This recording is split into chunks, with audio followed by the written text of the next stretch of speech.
ఇక ఇటు నిజామాబాద్ లో కూడా వర్షాలు దంచుకొడుతూ ఉన్నాయి. భారీ వర్షాలు అటు వెంకటాపూర్ గ్రామాన్ని అల్లకల్లోలం చేసింది.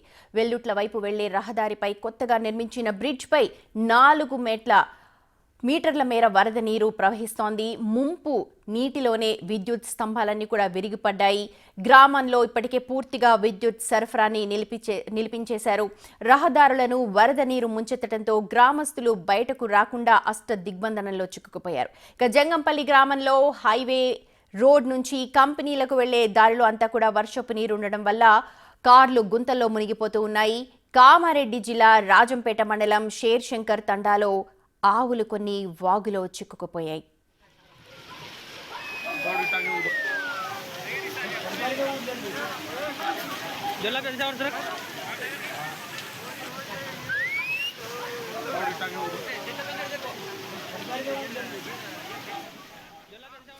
ఎల్లారెడ్డి నియోజకవర్గంలో వర్షం బీభత్సాన్ని సృష్టించింది. రాత్రి కురిసిన భారీ వర్షానికి వాగులు వంకలు పొంగి పొర్లుతూ ఉన్నాయి.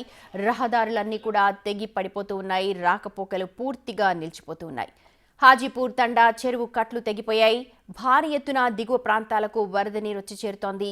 దిగువన ఉన్న జిత్యా తండా ప్రజలు అప్రమత్తంగా ఉండాలి అంటూ అధికారులు ఇప్పటికే సూచనలు జారీ చేస్తున్నారు. ఎల్లారెడ్డి కామారెడ్డి ప్రధాన రహదారిపైకి వరద నీరు వచ్చి చేరింది. వరద ఉధృతి కారణంగా రుద్రారం ఎల్లారెడ్డి రహదారి అంతా కూడా మూసుకుపోయింది. ఇక వరద తాకిడికి కొట్టాల్ లక్ష్మాపూర్ బ్రిడ్జ్ తెగిపోవడంతో ప్రయాణికులు తీవ్ర ఇబ్బందులు ఎదుర్కొంటూ ఉన్నారు.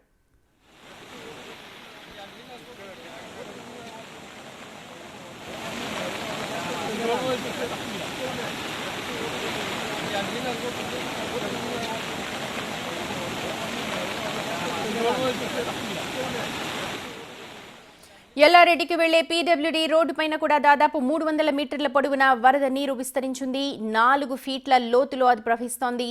ఈ భారీ వర్షాలు వరదల్లో ఎకరాల్లో పంటలు మొత్తం తుడిచిపెట్టుకుపోతున్నాయి. దీనికి కారణం దాదాపుగా 10 రోజుల క్రితం నుంచి నర్వా చెరువు అలుగుపై మట్టిపోయడం అంటూ వాపోతూ ఉన్నారు అక్కడి గ్రామస్తులంతా. అధికారుల నిర్లక్ష్యం వల్లే ఈ పరిస్థితి అంటూ ఆరోపిస్తూ ఉన్నారు.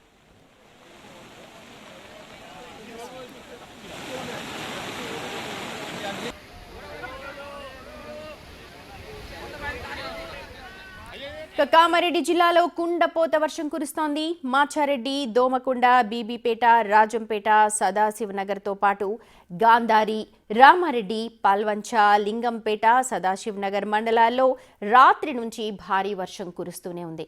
ఇక భారీ వర్షానికి అటు వరి, మొక్కజొన్న, పత్తి, సోయాబీన్, పలు కూరగాయల పంటలన్నీ కూడా నీట మునిగిపోయాయి. భారీ వర్షానికి జిల్లాలోని ప్రధాన రోడ్లన్నీ కూడా జలమయమయ్యాయి. లోతట్టు ప్రాంతాల్లోని ఇళ్లలోకంతా కూడా వరద నీరు వచ్చి చేరుతోంది. ప్రస్తుతం అవే దృశ్యాలు మీరు బిగ్ టీవీ స్క్రీన్ మీద చూస్తూ ఉన్నారు. ఎక్కడ చూసినా వరద నీరే కనిపిస్తోంది. ఆ వరద తాకిడికి నిలిచి ఉన్న కార్లు, బైక్లన్నీ కూడా కొట్టుకుపోతూ ఉన్నాయి. ఒక్కసారిగా చూడొచ్చు వరద తాకిడి ఎంతగా ఉందో. కార్ లోపల మనుషులు కూడా ఉన్నట్టే మనకు తెలుస్తోంది. రోడ్డు, చెరువు ఏకంగా కనిపిస్తోంది. మొత్తం అంతా కూడా చెరువు తలపిస్తున్నాయి. ఎక్కడ రహదారులు చూసినా ఆ వరద ప్రవాహంలోనే కార్లు కూడా కొట్టుకుపోతున్నాయి. దృశ్యాలు ప్రస్తుతం మీరు బిగ్ టీవీ మీద చూస్తున్నారు.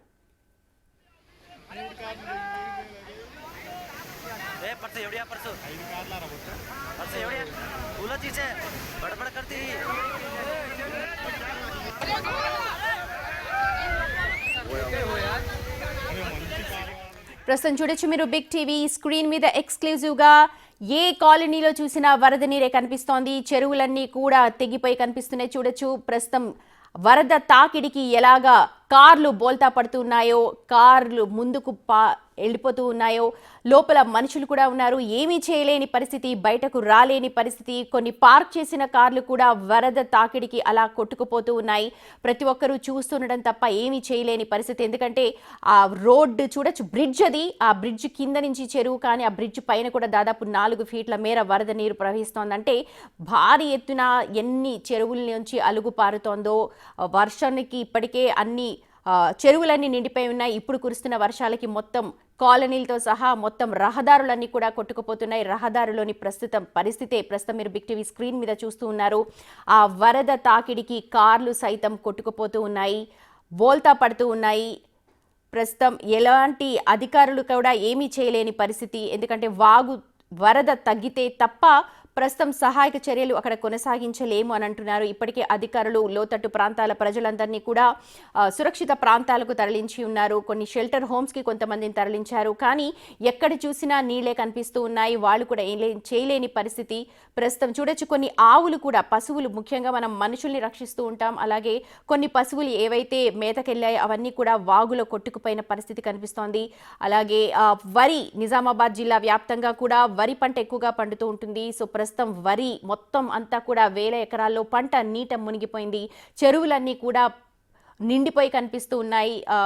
తగిన చర్యలు తీసుకొని ఉంటే వరి కొంచెం కాపాడుకునే వాళ్ళమని అంటున్నారు. ఇటు సైడ్ చూడొచ్చు మీరు ఇంకొక విండోలో కామారెడ్డి జిల్లాలోని హౌసింగ్ బోర్డ్ కాలనీని ప్రస్తుతం మనం చూస్తున్నాం. హౌసింగ్ బోర్డ్ కాలనీది, ఎస్ మీరు కరెక్ట్గానే వింటున్నారు, అది కాలనీయే. కానీ కాలనీలో ఎక్కడా కూడా ఇళ్ళు మనకు కనిపించడం లేదు. అక్కడక్కడ కనిపిస్తున్నాయి భారీ, అంటే పెద్ద బిల్డింగ్స్ మాత్రమే మనకు కనిపిస్తున్నాయి. చిన్న చిన్న బిల్డింగ్స్ అన్నీ కూడా నీట మునిగిపోయాయి. మొత్తం చెరువుని తలపిస్తోంది. చెరువులో ఇల్లు కట్టారా అన్నట్టుగా మనం ఆలోచించాల్సి వస్తోంది. కానీ అది కామారెడ్డి జిల్లాలోని హౌసింగ్ బోర్డ్ కాలనీ. ఆ కాలనీలో చెరువు, రహదారి, మొత్తం కాలనీ అంతా ఏకమై కనిపిస్తోంది. చెరువులు ఎంత ఉధృతంగా అక్కడ వరద నీరు ప్రవహిస్తోందో మీరు స్క్రీన్ మీద చూడొచ్చు. మొత్తం కాలనీ అంతా కూడా నీట మునిగిపోయింది. ఎటూ వెళ్ళలేని పరిస్థితి. ఇంట్లో వృద్ధులు, పిల్లలు నానా నరకయాతన పడుతూ ఉన్నారు. అలాగే ఆరోగ్యం బాగలేని వాళ్ళు కూడా చాలా ఇబ్బందులు పడుతున్నారు. కనీస వసతులు, అంటే తాగడానికి గుక్కెడి, చుట్టుపక్కల నీళ్లున్నా సరే తాగడానికి గుక్కెడి నీళ్లు లేక ఇబ్బంది పడుతున్నామని కొంతమంది బిగ్ టీవీకి కూడా కాల్ చేసి చెప్పినట్టుగా తెలుస్తోంది. పలు కాలనీలోకి ఇప్పటికే భారీగా వరద నీరు వచ్చి చేరింది. వంట వండుకోవడానికి లేదు, తినడానికి లేదు, తాగడానికి లేదు, నరకయం అనుభవిస్తున్నాం, మమ్మల్ని అధికారులు రక్షించండి అంటూ ఇప్పటికే చాలా మంది మొరపెట్టుకుంటున్న దృశ్యాలు మనం చూసాం బిగ్ టీవీ స్క్రీన్ మీద. ప్రస్తుతం మీరు చూస్తోంది మాత్రం ఉమ్మడి నిజామాబాద్ జిల్లాలో ఓవైపు చూస్తూ ఉన్నాము.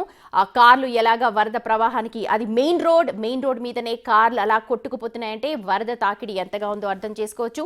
ఇంకో విండోలో కామారెడ్డి జిల్లాలోని హౌసింగ్ బోర్డ్ కాలనీ అంతా కూడా నీట మునిగిపోయింది. పక్కనున్న లింక్ రోడ్స్ తెగిపోవడం, అలాగే చెరువు గట్లు తెగిపోవడంతో భారీగా కాలనీని ముంచెత్తింది వరద ప్రవాహం.